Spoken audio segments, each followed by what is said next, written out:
It's time for Takes on Takes, the episode where we offer our take on your takes today on the Locked On NFL Scouting Podcast.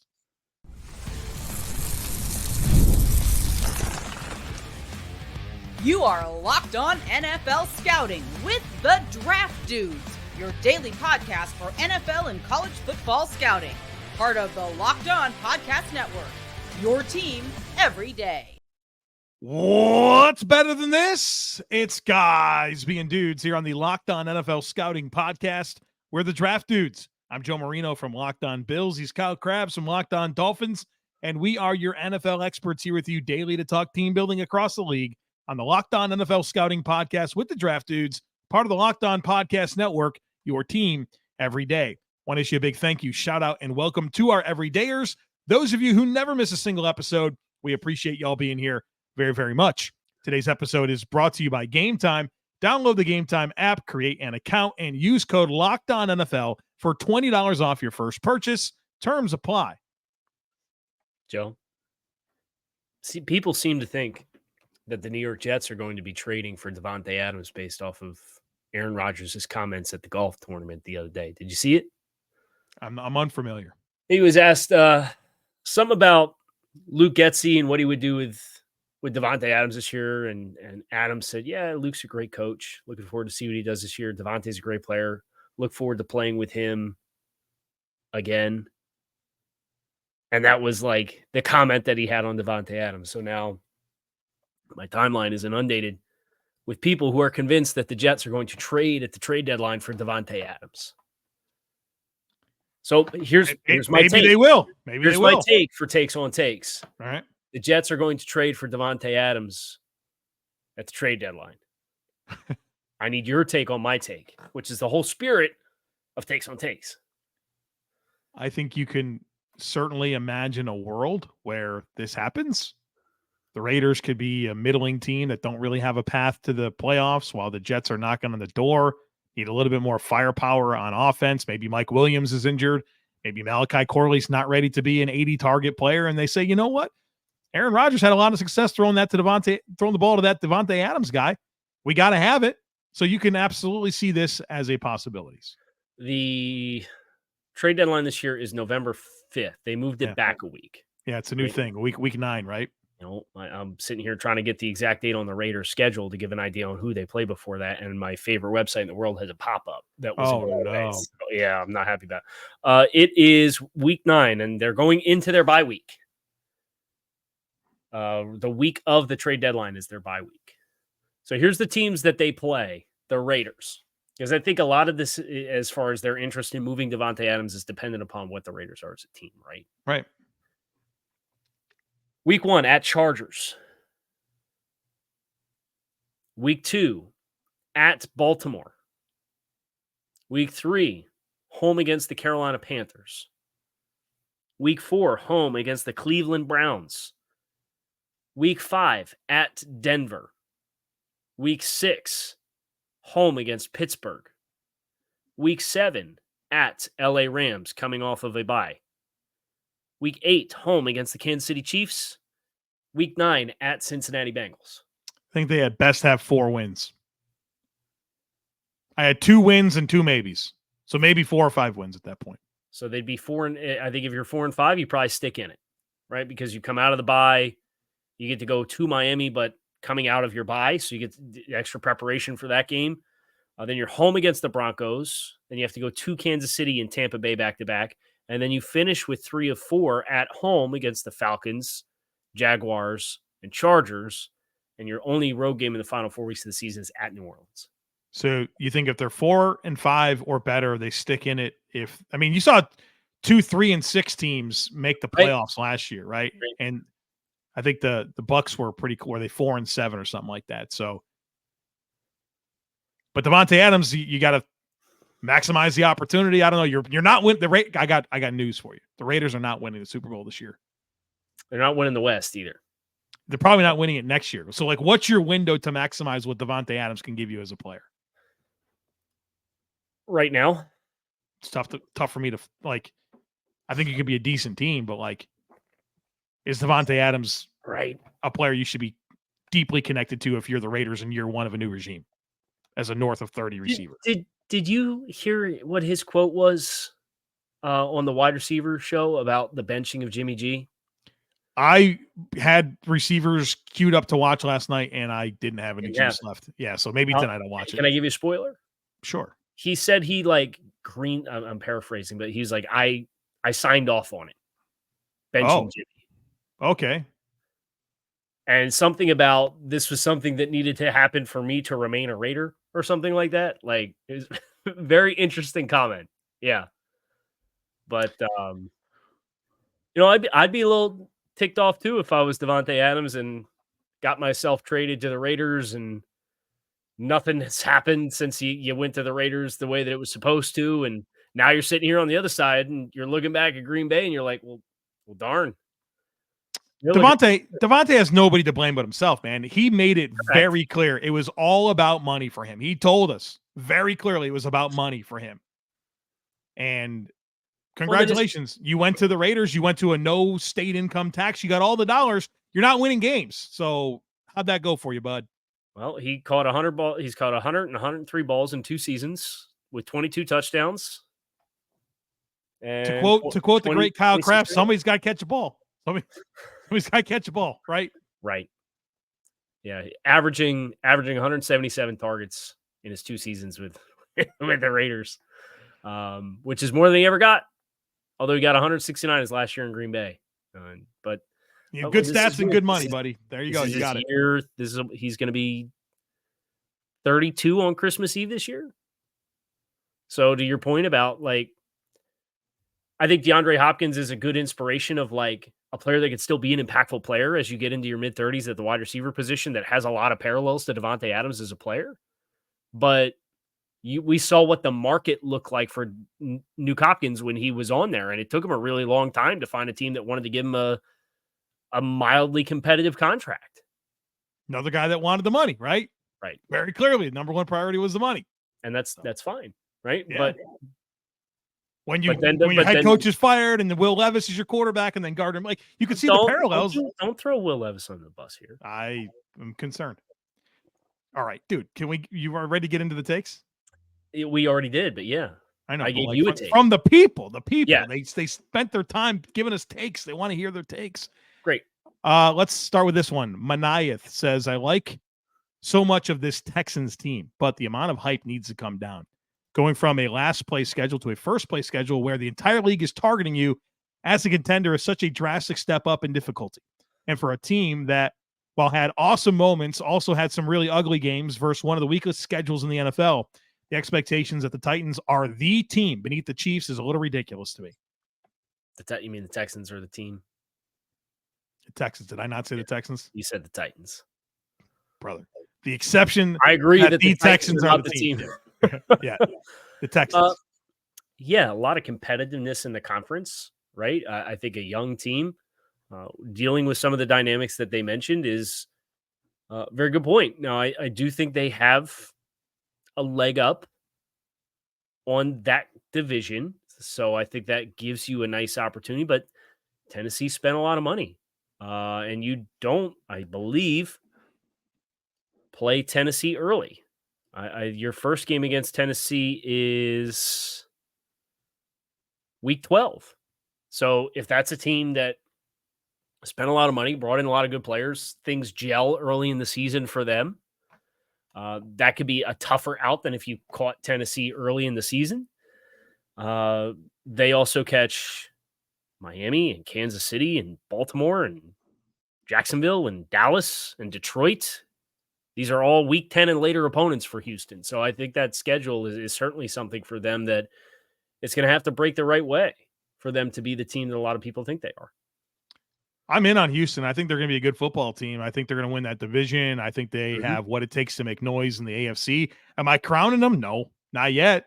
Right? I mean, I think that team told you they were a young team with their playoff showing last year.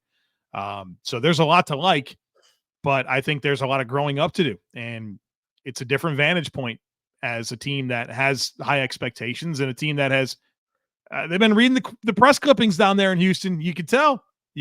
So big year for Demeco Ryans and company. They can do it. But I'm not sitting here saying this is the team beneath Kansas City in the AFC quite yet. All right, we got some Quinn Ewers conversation, some Trevor Lawrence, Maxx Crosby. All of that's coming up here on the other side of it. So be sure to stick with us. Passion, drive, and patience, the formula for winning championships, is also what keeps your ride or die alive. eBay Motors has everything you need to maintain your vehicle and level it up to peak performance. Superchargers, roof racks, exhaust kits, LED headlights, and more. Whether you're into speed, power, or style, eBay Motors has got you covered. With over 122 million parts for your number one ride or die, you'll always find exactly what you're looking for. And with eBay Guaranteed Fit, your part is guaranteed to fit your ride every time or your money back, because with eBay Motors, you're burning rubber and not cash. With all the parts you need at the prices you want, it's easy to make your car the MVP and bring home huge wins. So keep your ride or die alive at ebaymotors.com. Eligible items only. Exclusions apply. eBay Guaranteed Fit only available to U.S. customers.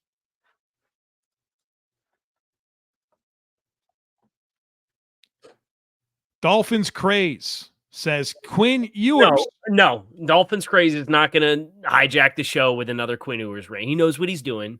He knows that I'm skeptical of Quinn Ewers. So what's he have to say? Because I talked to him on the daily because he's one of the Dolphins insiders with Locked On Dolphins. So I know he's pushing my buttons right now. I'll shut up. I think other people would like to know the opinion here. Dolphins craze says Quinn Ewers, good Lord. Texas. The Texas quarterback, the Longhorns, will not be a top 100 pick in 2025. That's the take from Dolphins. Yes. Predictively, you don't think Quinn Ewers is going to go in the top 100? Yes. I think Quinn Ewers has a better chance of losing his job to Archie or to Manning this year than he does to be a top 100 pick.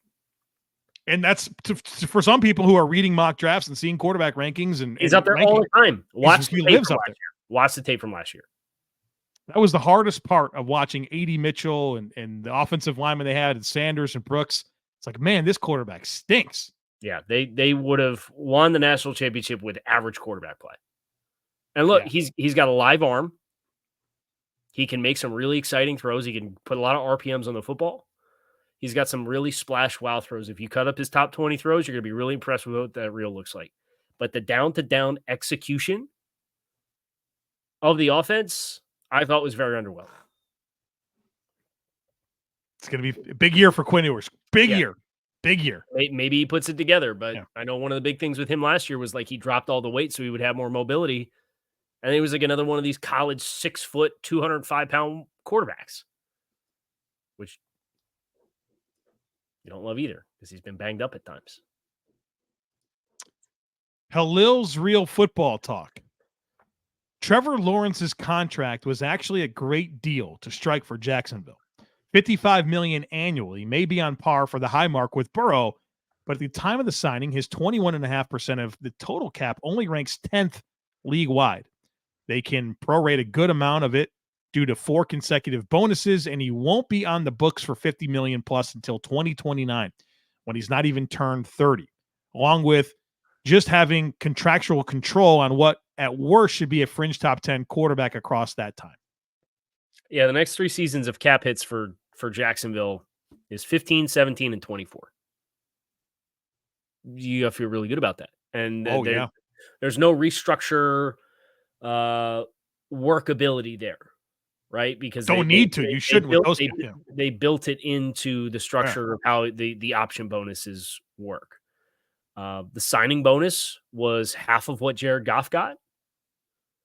The cash flow from a cash perspective, he gets 39 this year, 37.5 next year, 37.5 the year after that, 41.5 in 2027, 46.5 in 2028, 50.5 in 2029, and 53 in 2030. But the average is 55 because you put a 5-year contract that averages 55 on top of the 2 years that you have remaining. So it's not really 5-year deal. It's a 7-year deal. So it's really 275 across 7 seasons with the last 2 years of like his current rookie contract. So that reporting of new money in new years versus the actual total contract from a cash flow perspective, he doesn't crack 50 till 2029.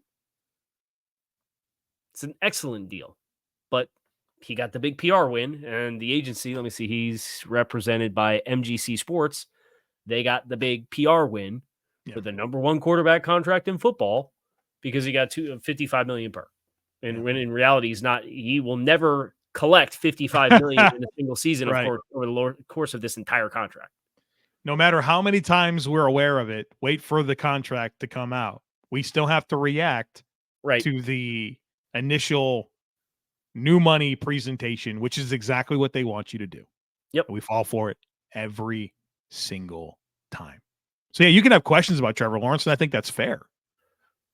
But this isn't quite the sell your soul contract. So, it's a little easier because he's got 2 years left on his rookie contract. But if your quarterback came to you right now and said, I want a new contract, and you offered them that structure and you took it, you'd be over the moon, right? I think so. Yeah, for sure. Yeah. Like if you have what you consider to be a quality starting quarterback, and those are the terms of what the next 7 years of your life is going to look like from a cash flow and cap perspective, you should be super pumped. Yeah. Ready to move on here? The next one here comes from Evan, who says Maxx Crosby will finally win Defensive Player of the Year because of the much-needed addition of Christian Wilkins. I mean, Maxx Crosby's been, to me, knocking on the door here. He's finished 4th in voting this past year, 6th in voting the previous season. 14.5 sacks, 12.5 sacks. And I think that the presence of Christian Wilkins only helps that production go up. And you think about the amount of pressures that he gets, you feel like even more of those pressures are going to turn into sacks based on the improved play around him, right? Like, I don't think we give enough credit to pass rush and it being a tandem effort, right? You just kind of think about a guy winning one-on-one. Sometimes that happens, but like a lot of times it's how you attack the protection scheme and how those guys rush off of each other. Yeah. Where there's chemistry that involves, there's depth that's involved, there's timing, and you can be a good pass rusher. That production isn't what it should be based on the circumstances around you. And I think Las Vegas has done a great job of giving Maxx Crosby more around him, which should lead to more production. And for a guy that's been knocking on the door, I think it's definitely a wide open opportunity for him to do it this year. Perhaps his best year to do it. It's probably safe to predict the field, but there's absolutely a great argument that Crosby should be one of the favorites. Isn't it crazy? He has not had a single AP first team yet. I don't have words for that. That's insane to me. And some of it's, Watt, right. These other guys that are getting upper Garrett, teens and 20 sacks in a season. So you get why, but he's led the league in tackles for loss in each of the last 2 seasons. Over 20 both years, right? 22 and 23. Yeah. And that's to go with 27 sacks over that stretch of time too, and countless quarterback hits that I don't have the numbers up in front of me. But for me, he's a top 3 edge in football.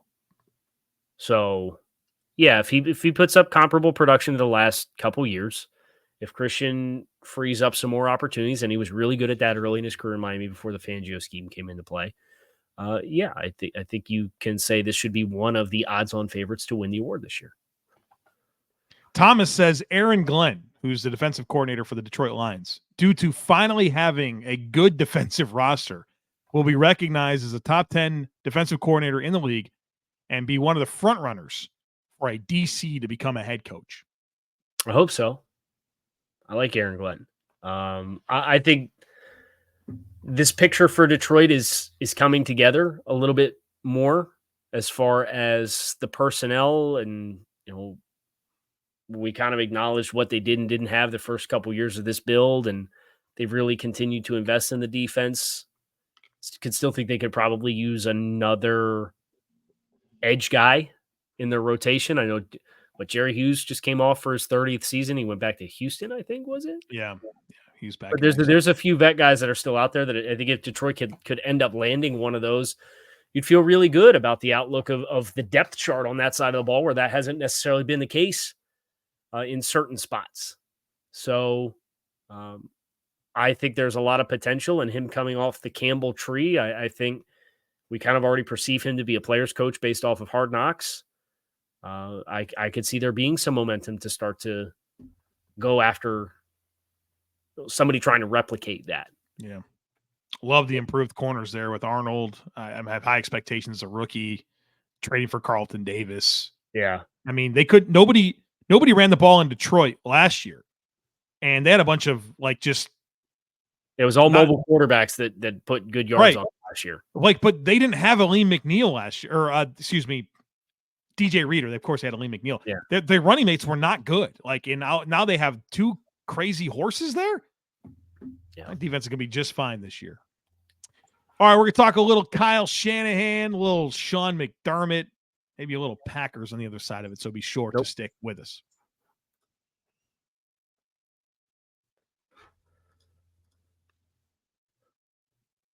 Packers talk. I don't know. Just wait. Just please. We're in the doghouse with them. Please I shouldn't have teased that. Just don't think about that right now. All right. Luke says Kyle Shanahan is on the Andy Reid career track. Championship game and appearances and Super Bowl appearances, much like Andy in Philly. He will have to get an elite quarterback before he will win a Super Bowl. Woo! I don't know. I mean, they're knocking on the door, man. They were knocking on the door with Jimmy G, right? Should have won the Super Bowl with Jimmy G. And Brock Purdy, I don't know, they were in overtime against the Chiefs. Do you think that Brock Purdy was the reason that they lost that game? No, I don't. They lost that game because their right guard busted in protection on Chris Jones in the red zone, and they had to kick the field goal down there inside the 5-yard line. Right, dude. I don't think it was Brock Purdy. I think he can do it without. I mean, that doesn't even get into the conversation. Is Brock Purdy elite? I'm not willing to have that conversation right now. But he should have won 2 Super Bowls with quarterback play. Was not the reason they didn't win the Super Bowl last year. They were right there. Jimmy G missed that throw against Kansas City. That you're like, okay, yeah, that's a problem. But they should have won that game. The first one, yeah. I think they more should have won the second one than the first. Of course. But the fact that they were knocking on the door with Jimmy G, I think it's only a matter of time for Kyle Shanahan, right? And I think it can be with Brock Purdy. Right. They were one defensive stop twice in the final 2 minutes of regulation and in overtime from winning with the lead. Steven says, if the Bills win the division again but lose badly in the playoffs, Sean McDermott will be fired. That's a you question. Yeah, but I'd love to get your take on that. I don't think there's I don't really think there's a world where Sean McDermott would get fired this year, especially if they go to the playoffs again and win the division. I think Terry Pagula's got a lot bigger problems than Sean McDermott being the head coach of the Buffalo Bills. There's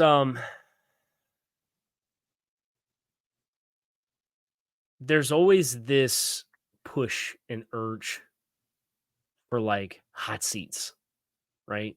And we want to have the breakthrough. We want to have how many breakthroughs has Sean McDermott had as the head coach of the Buffalo Bills?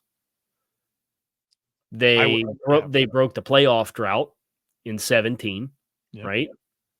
Then they had their first playoff win in 100 years, 15, 20 years. Oh, it was 30. I think it was 30 years. In 2020, they played in the conference championship game in 2020, or was it 2021? It was 2020, which was the first time they did that since 92. Yeah. When was the last time they won 13 games before 2020 and then again in 2020? It's the most they've never won more than 13 games. It's a franchise record. Okay, and they did that again in 2022. And they won their first division since 95 and 2000. And haven't they doubled their all-time AFC East division titles under Sean McDermott? I'd assume that's true. Yeah. They won the last 4? Yeah.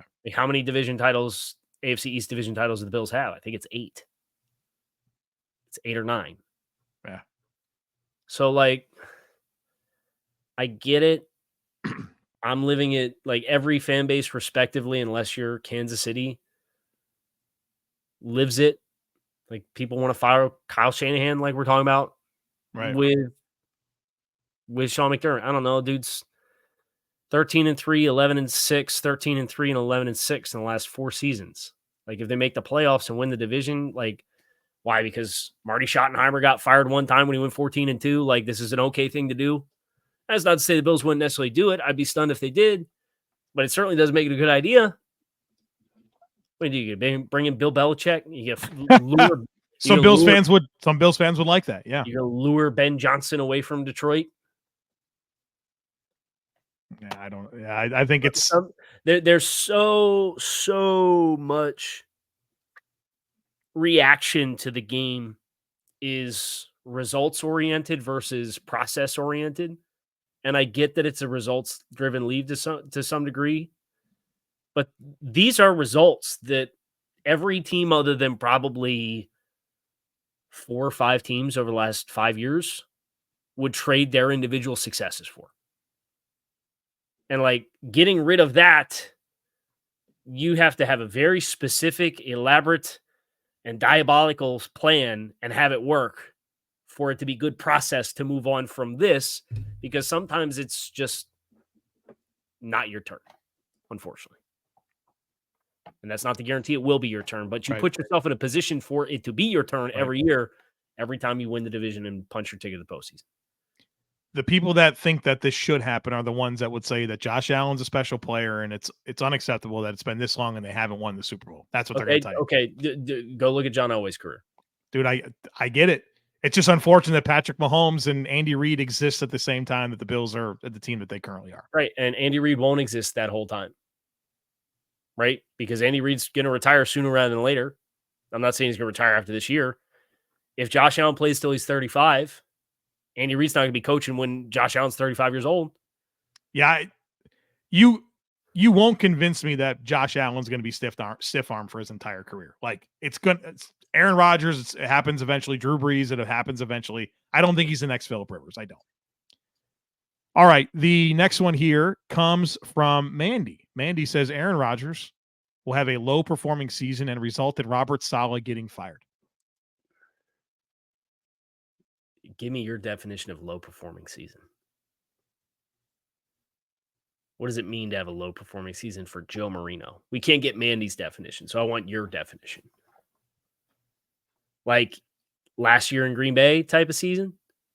Yeah, I think that's probably, yeah. If he does that and that would make the Packers or the Jets 8-9 or something like that.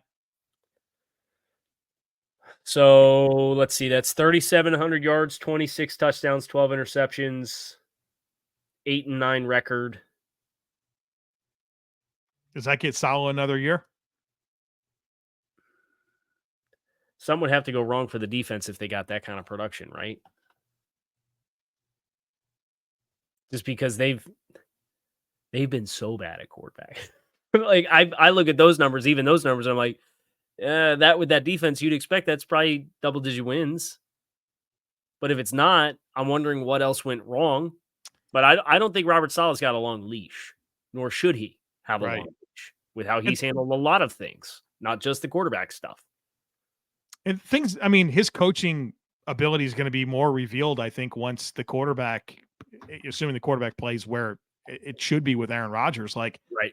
That's coaching from a different vantage point as well. So I'm curious to see what that looks like. Yeah. Here's the last one. Comes from Joe at work. The 2024 Green Bay Packers will have a top 5 passing offense and a top 5 rushing offense, to which I say too low. They're going to lead the league in both categories, obviously. Smash NFL records on every front. I mean, 2,000 yards for Josh Jacobs. I mean, behind that offensive line. I think Jordan Love will probably go for 6K. Do you think Jordan Love's going to get sacked this year one time? I don't know. I think that offensive line will keep him clean all year long. If you missed the joke, we were very complimentary of Matt LaFleur and the Packers as a whole when we did their deep dive episode. And Packers fans have been very in their feelings that we didn't kiss the rings for weeks. Right. Weeks. Like we had LaFleur as the 7th best head coach in the league, and it was not good enough for Packers fans. They took great exception to it. We got a manifesto from Peter Bukowski from Locked On Packers about how mind-boggling it is that Mike Tomlin, and who hasn't won a playoff game in 7 years, and Sean Payton, who's had 3 playoff wins in the last decade, and they're all against bad teams, even though Sean hadn't coached for like the last 5 years. Putting those guys in front of LaFleur with what the Packers did in the playoffs this year and a couple 13-win seasons the couple years before that is just mind-boggling. And Peter's got a very good pulse on that Packers fan base, and they ate it up. And we heard from him all week about how disrespectful it was that Matt LaFleur was only the 7th best head coach in football. So, I mean, you say things like the sky's the limit for the Packers in 2024. It's not good enough. Brother, the Milky Way galaxy is the limit. There you go. And maybe not even that. The fringes of the universe, of the observable universe. Observable? Why did you, I mean, that felt unnecessary. Oh, there's a whole other dimension. Yeah. That exists. There's another sun out there for sure. That's reserved only for the Packers. Do you think they're going to punt this year? Will they have a drive that doesn't end in a touchdown? They might as well just cut the punter and open up the roster spot. I know. What are we doing? Why are we rostering a punter? Somebody's got to hold, right? Like somebody's got to hold. Just go for 2. Are you? I mean, with that offense, Josh Jacobs, yep, Luke Musgrave, and Tucker Kraft. Who's stopping the 2-point conversions, Kyle? This is what the Packers fans want you to say about their team. That's the only way they're happy. So now they got their moment. They got their moment in the sun. We hope we've adequately respected the Green Bay Packers here to close this week out. And here's to not talking about the Green Bay Packers for a few weeks after this. That's the goal. That's the plan. Kyle Crabbs, Joe Marino, Locked On NFL Scouting. We appreciate you guys for checking out the show. You can find us on YouTube or wherever you listen to your favorite podcast. Make it a great rest of your day. Make it a great weekend. We'll be back to talk to you all again on Monday.